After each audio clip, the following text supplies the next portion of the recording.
Today's video is going to be the first foraging video of the year, and as usual when I go on the foraging videos I like to go for the abalone because it's a delicacy here and it is very, very tasty. It's also known as the green ormer, and we just call them ormers here.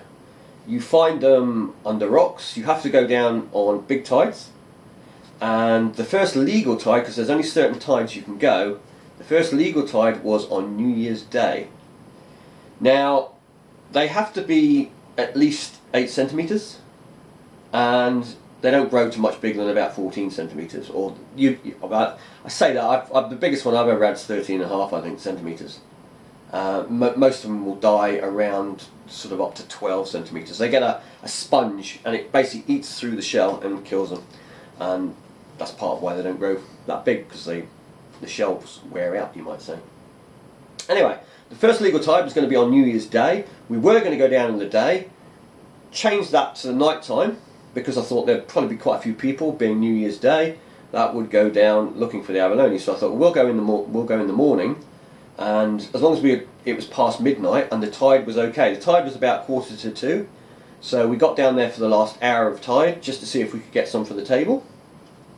Now, I didn't film an awful lot, and it obviously is going to be some dark footage, but I didn't film an awful lot because it's quite tough that first trip of the year. Your body's just not used to all the boulders and lifting that goes on, that's involved, especially where we go. We don't go to like easy spots, we go to hard spots, because the harder the spot is, the more chance there's going to be ormers there, because a lot of people just don't go there over the years, so you know, they build up stocks of ormers. And yeah, and it was also absolutely freezing. Like I say, it snowed on top as I left the house, which was great. Well, it's kind of hailed. Hail, rain, then went into kind of a snow. Everything turned white, and I thought this will be fun if I have to get back home again, and it keeps snowing. Anyway, it did stop, and we got down there, and apparently it made it to about -4 that night, because the car when I came back was covered in ice all over the spare tyre, and that was just ice. And then when I went home, I almost span out on one corner when I hit ice again. As I was coming up to the high part of the island, everything was just black, but it turned out to be all ice. All the water had melted from the snow earlier and it turned into ice. So anyway, there isn't a lot of footage because, like I say, it was a tough trip, and I was concentrating on trying to find the ormers, but I've put something together, and at the end I'll just show you the cooking process, but it'll only be a very, very brief cooking process. If you want to see that in detail, there are several other videos, and I will put a link in the description to one where it shows the detailed cooking side of it. I'll also put tiles at the end, probably of previous trips, daytime ones or ones with the cooking in, for the benefit of anybody who hasn't seen those and prefers to watch a daytime one. So anyway, let's get to it, let's get down there, and let's see what we could find on New Year's Day.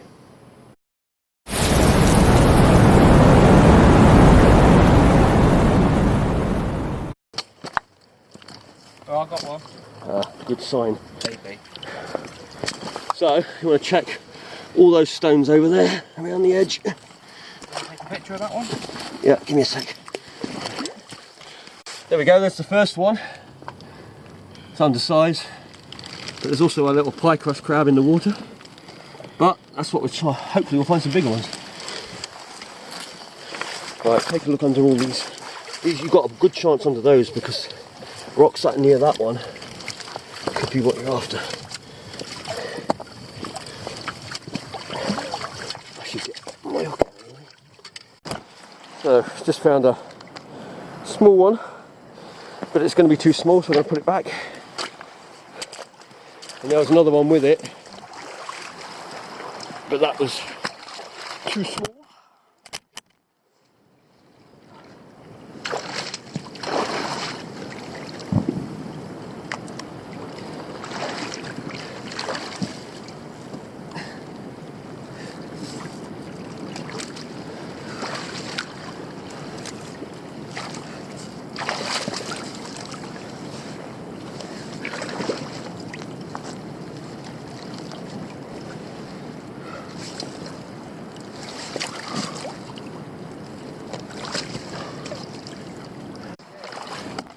Yeah, I found about 7 or 8 ormers, but they're all too small.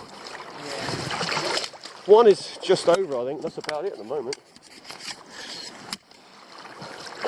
But like I say, it can be like that this area. It depends how, like I say, stormy it's been and that. And how many people came down last year. There was a lot. I think there was big tides last year.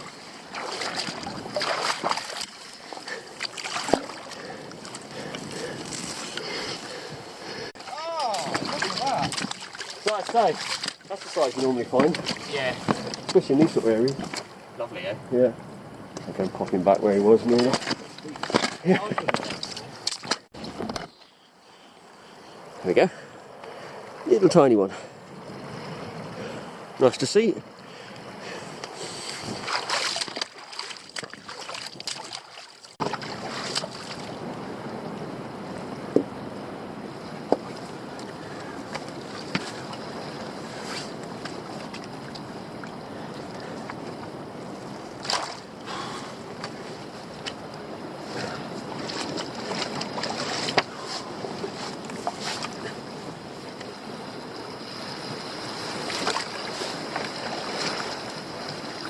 Because I just had a small one under there, undersized. There's that one there, and I've got one that's oversized by the hook. Okay. But I don't want to push my luck. Do you know what that is? Yeah, pie crust cow. Oh, it's a pie crust. Yeah. They come in different colours. So. There we go. There is a proper size one. Just see if I'm getting it on there. Absolute beauty that one is. Right, let's find some more. There we go. Another winner? Yeah.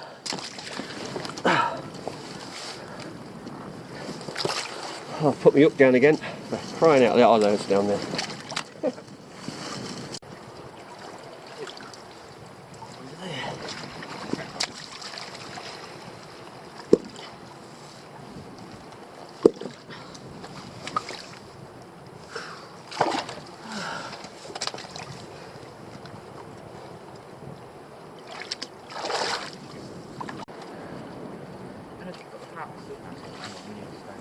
These long rocks, we should be able to get them over because we can get good leverage with 2 people. Yeah. Some of these are coming up quite well. Yeah. I reckon try and take some of these bigger ones. They're in a pool here.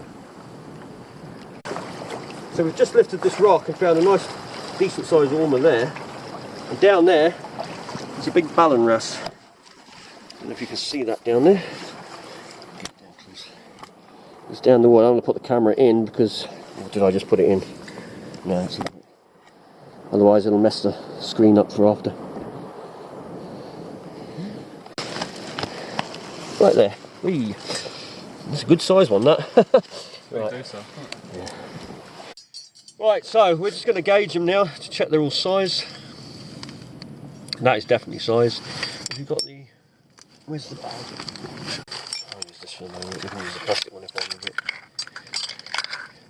Take the big ones out first so we know. Size. That size. That. That's big enough. Yep, that size. Another good one. I'm not counting them either. I'll count them in a minute. Yep, that's definitely. This is like the official gauges you buy, these plastic ones. But yeah, that size. We'll use this because it's got a deeper than mine. That one would have to. Ooh, yeah, size. I was going to say that one's been damaged, so we'd have to take that if we can. That size. Very long. That's where we get lucky today. Mm. And that one, I think, is going to be too small. That one is way too small.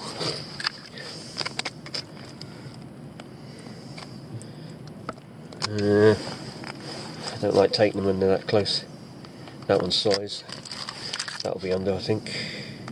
Oh, I don't know. No, that is size. And smash the shell on that one as well. Yeah. And that one. Yeah, that one's size. So we've got these 3 here. You can see that one's under. That's why we double check it. because sometimes when you pull the rock over, you check them quickly and you can miss them. This one here is size, but it's so close, I'm not going to bother with that. I don't want to take anything that's right on there. And that one as well, that one, if you go down to there, it touches just about, but there's no point taking them, put them back. Right, there we go. So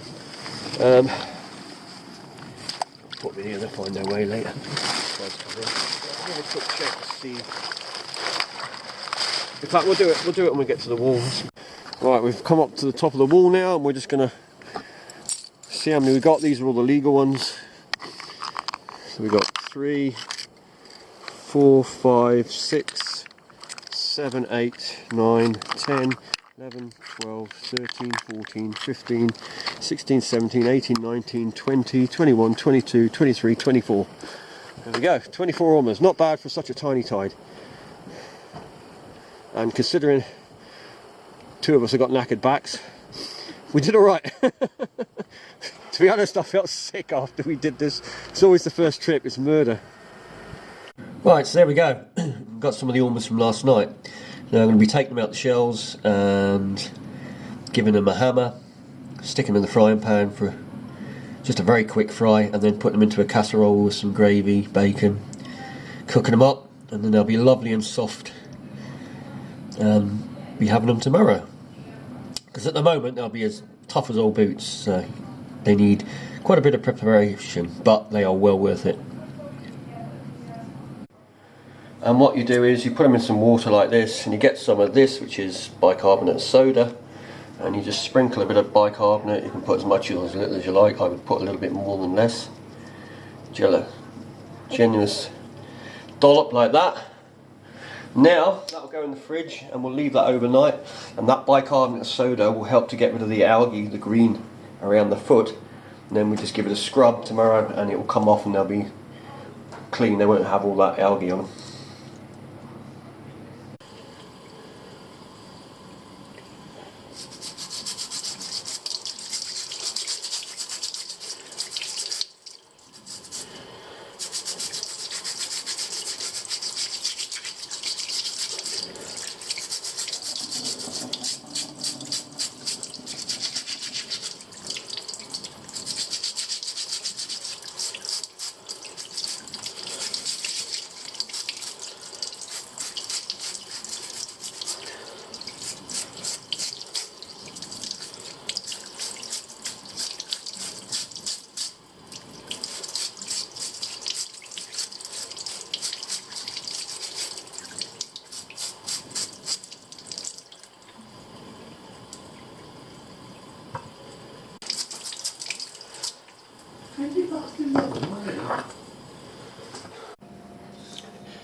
Now we just need to tenderise them with our custom made abalone mallet,